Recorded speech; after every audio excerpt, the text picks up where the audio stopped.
Welcome folks, welcome to the channel Fox of the Desert RV. And this day we're gonna be in Kennebunkport, one of the most beautiful cities to I've been there. Looking around, it's gonna be a beautiful day and we're gonna see something around.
We're still in Kennebunkport, and this is one of the most beautiful scenarios around this town.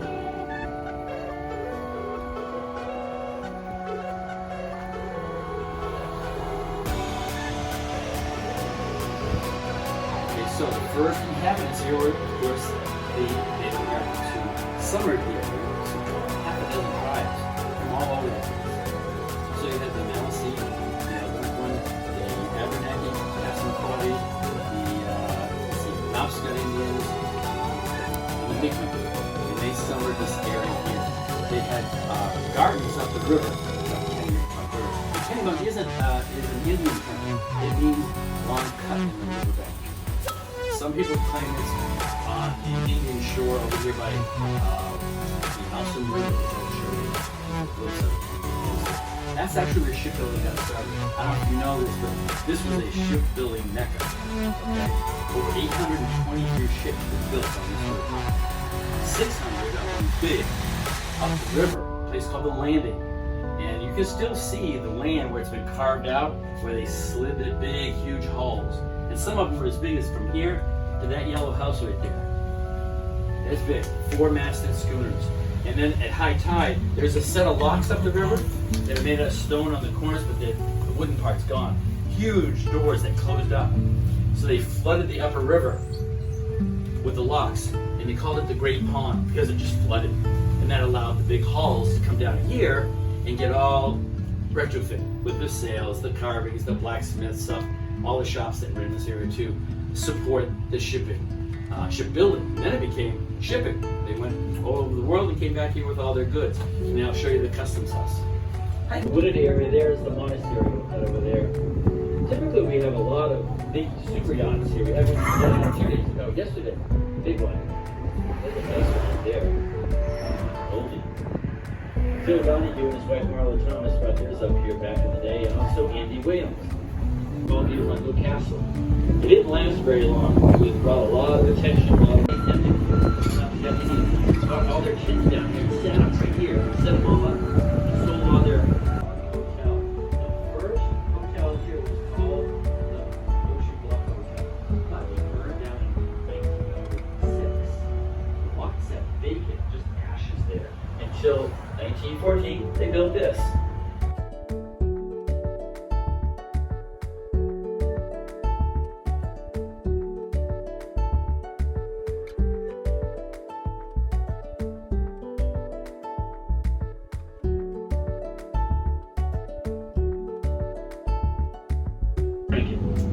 He was a mechanical genius. Then he became a genius and very wealthy when he opened up the Apple radio manufacturing facility in Philadelphia. They have a museum there today.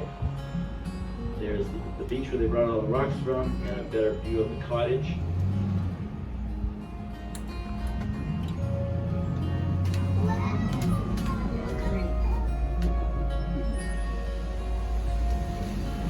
And that's the Pineapple.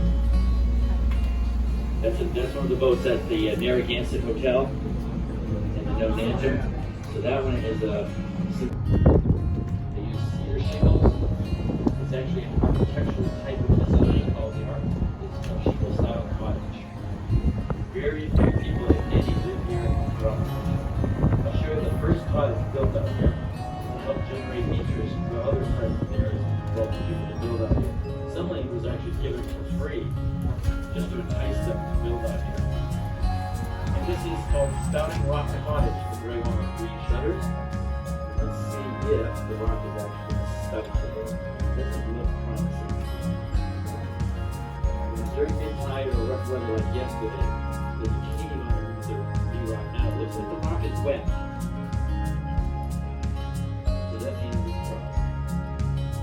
I did put a quarter in earlier, so it should work.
This area is a shipbuilder and has several Walker homes here. This was my aunt Elizabeth's dad's home. She never lived here, but decided it was her did. I don't know if it's a good connection. This is one of my favorite Colonial homes, not the oldest. It's another old schoolhouse on 9. It's 1735. The oldest house in this area is over in Cape Coral, 1722. Alright, so we're behind the house that we converted to a family dwelling, but this was the Harbor Watch Hotel and the Garden Hotel.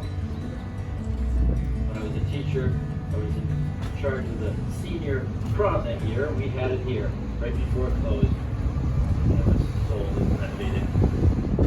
This is a cool neighborhood here. It's changes lately.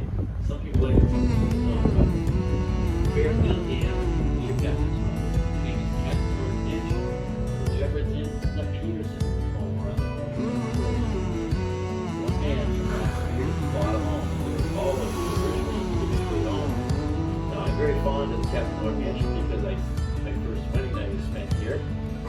But I didn't know the owners yet, but he became very good friends with me over the years. I actually worked here and had a little business, wood carving business here. And then they moved, sold this whole property here. A couple months before COVID hit.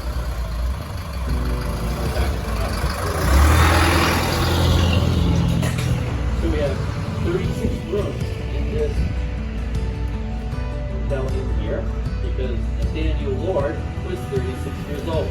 But sadly enough, he did not make it to reside with his family, wife and in the house he died.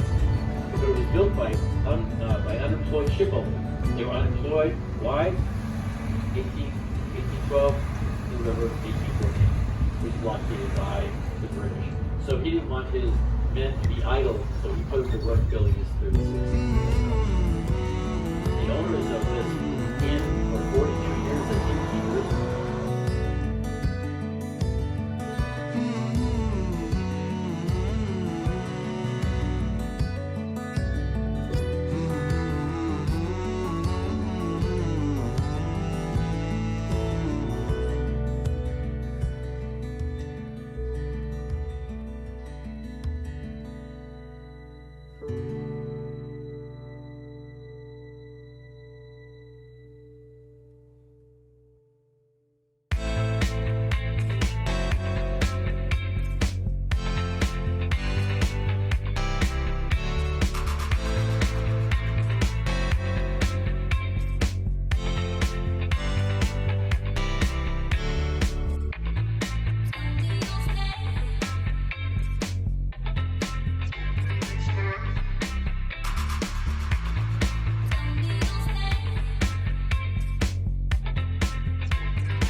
almost done.